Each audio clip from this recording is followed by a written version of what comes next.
আমি বাকিগুলোকে একইভাবে ভেজে নিচ্ছি। আমি এখন এই যে দেখো কি মুচমুচে হয়েছে,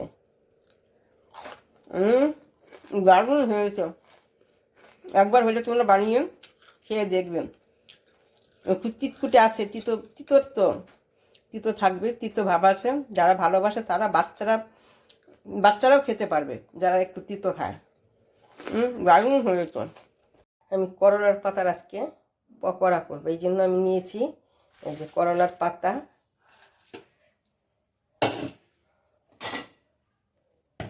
এই যে ছোলার ডাল আর মটর ডাল একসঙ্গে ভিজিয়ে রেখেছি 6-7 ঘন্টার আগে।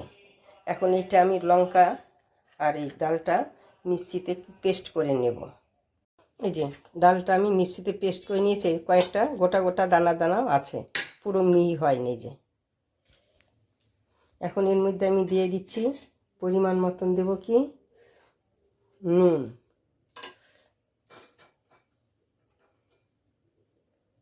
হলুদ গুঁড়ো। এই যে ছোলার ডালটাকে আমি পুরো মিহি করিনি, এরকম মিহি করেছি। তার মধ্যে আমি নুন আর হলুদ দিয়েছি। আর কি দেব, গোটা জিরে দেব, অল্প করে গোটা জিরে দিচ্ছি। আর দিচ্ছি অল্প কালো জিরে। আর দিব ওই যে বলেছিলাম যে করলা পাতা, এইগুলোকে আমি একসঙ্গে মেখে নিচ্ছি।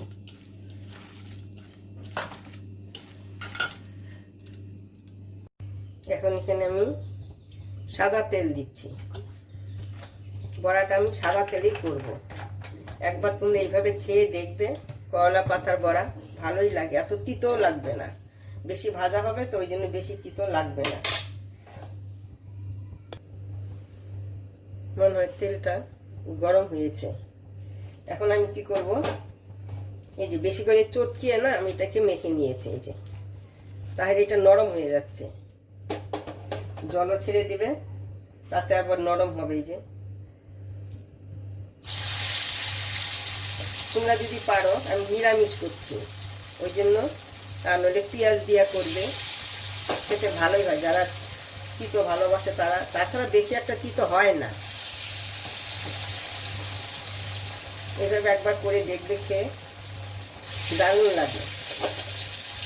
একটু ডাল যেন গোটা গোটা থাকে, তাহলে ডালগুলো আছে না, ডালগুলো মুখে পড়বে, দাঁতে ভালো লাগে, মুচমুচে হবে।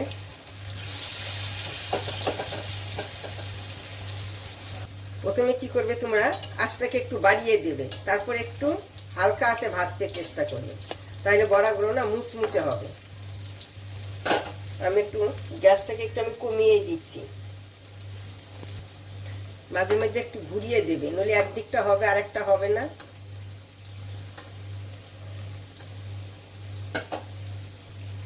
এখন আমি এটাকে উল্টিয়ে দিচ্ছি।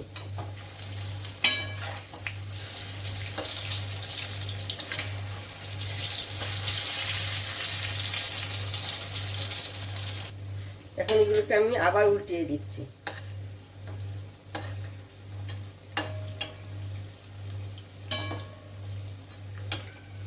হালকা আছে ভাজবে,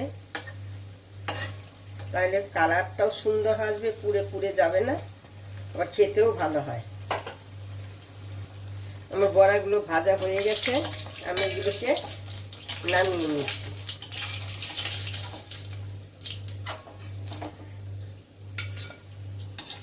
আর বাকিগুলো আমি এইভাবেই ভেজে নেব।